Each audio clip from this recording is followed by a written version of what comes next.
Hello Estonia one, અમારું ગામ છે પાટણવાવ, કામધેનુ ન્યુરોથેરાપી, મહેન્દ્રભાઈ પેથાણી. આપણે આજે કાકા આવ્યા છે. કાકા તમારું ગામ કયું? જામકા. ક્યાં આવ્યું? જુનાગઢ પાસે. તમને તકલીફ શું હતી? મારે કમરમાં તકલીફ હતી, પછી આ ગોઠણમાં તકલીફ શું હતી. થતું? ગોઠણમાં જોઈન્ટ આંબી જતા, પગ હોજી જતા હતા. અને વરતા નહીં? નહીં. પછી સ્નાયુ દુખતી? આ સ્નાયુ દુખતી. તો આપણે એના માટે દવા ખાધી. દવા તો ખાધી. કઈ દવા ખાધી?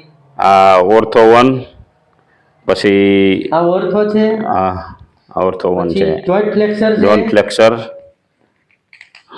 આ છે કેલ એમજીડી ફ્લેક્સ અને ફ્લેક્સ એએલએ.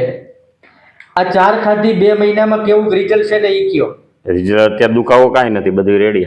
હાવ નથી દુખાવો? હાવ કાંઈ નથી થોડો દુખાવો. નહીં. તો આપણે પાછા દવા લેવા આવ્યા છે. હા. તો કોઈ ને દુખાવાની તકલીફ હોય એવાને તો તમે શું કહેવા માંગો? તેને કોઈ 101% રિઝલ્ટ છે આનું. તો આપણી દવા સારી છે ખાવામાં. પછી તમે ખાધી 2 મહિનામાં કોઈ સાઈડ ઇફેક્ટ થઈ? નહીં, કાંઈ નથી થયું. તો કંઈ થતું નથી. આ ખવાય કે ન ખવાય દર્દી? ખવાય. ખવાય.